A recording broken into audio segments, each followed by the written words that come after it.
اچھا پہلے تو یہ سمجھنا ضروری ہے کہ ہر بندے کو یا ہر مسئلے میں تحقیق کی ضرورت نہیں ہے. صحیح. تحقیق اور ریسرچ کی ضرورت وہاں ہے جہاں فطرتاً وہاں کی ضرورت ہے.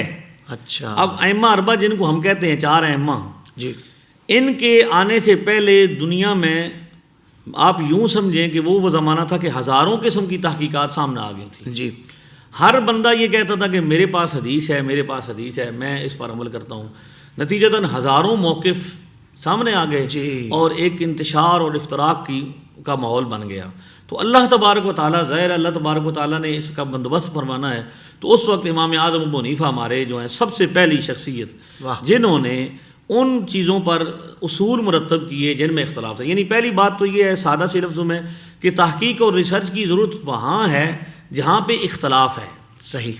ضرورت ہے فطرتاً کہ دونوں طرف دلائل موجود ہیں. صحیح. اب بندہ ترجیح بیان کرے گا. بہت اچھے.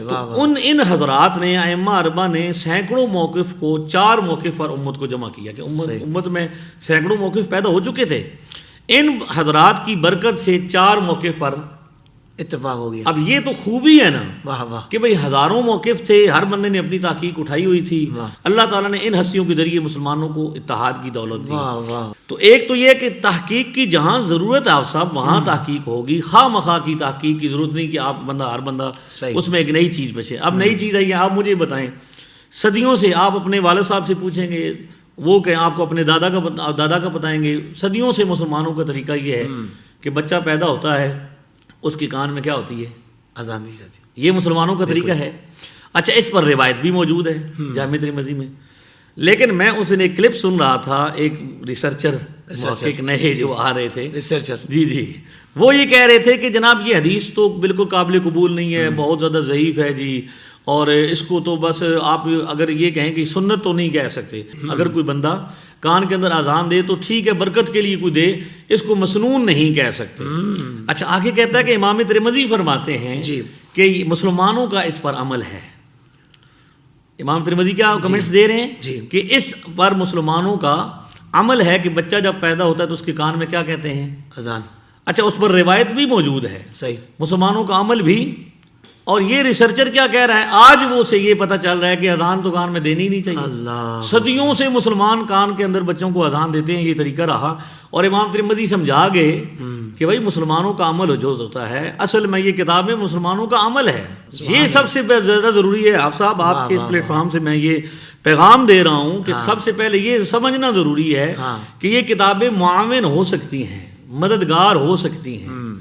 کتاب سنت کتاب کا نام نہیں، سنت عمل کا نام ہوتا ہے. اور سنت متوارث بھی ہے اور متواتر بھی ہے. واہ واہ واہ. سبحان اللہ. سنت نبی پاک صلی اللہ تعالی وسلم سے لے کر ہم تک ایک تواتر کے ساتھ آ رہی ہے. اس کے لیے کسی کتاب کی حاجت نہیں ہے. بھئی ہم کسی کتاب کو دکھائیں گے جو 3ری صدی ہجری میں لکھی گئی یا 4تھی میں لکھی گئی یا 5ویں میں لکھی گئی. جی. نبی پاک صلی اللہ علیہ وسلم تو اپنی سنت چھوڑ کے گئے اور اللہ تعالیٰ نے اس کو محفوظ طریقے سے مسلمانوں کے عمل کے ذریعے ہم تک پہنچایا ہے. صحیح. تو اب یہ ایک مثال تھی کہ ریسرچر نے کیا کہا کہ اذان کان میں دینے کی ضرورت نہیں. آج آپ کو پتہ چلا. وہ پنجابی میں کہتے ہیں بھی تھوڑے تسی لیٹ ہو گئے ہو. دسن واسطے تسی تھوڑے جے لیٹ ہو گئے. 1400 سال گزر گئے تو آج تمہیں پتہ چلے ہے. کیا بات ہے کہ ہر بندہ اگر اٹھائے گا تو ریسرچ کچھ مختلف ہوگی. جی. وہ کہے گا جی میرے نزدیک یوں ہے، جی وہ کہے گا نہیں جی میرے نزدیک یوں ہے. گھر ریسرچر پیدا ہو جائیں گے برائے نام. جی. اور نتیجہ وہی افتراق، انتشار، لڑائی جھگڑا. زندگی کے تمام شعبوں میں دینی رہنمائی حاصل کرنے اور آخرت کو بہتر کرنے کے لیے ہمارے YouTube channel Islamic digital studio کو سبسکرائب کر لیں اور بیل آئیکن بھی پریس کر لیں. قرآن سے بھی ملاتا ہے ہمارا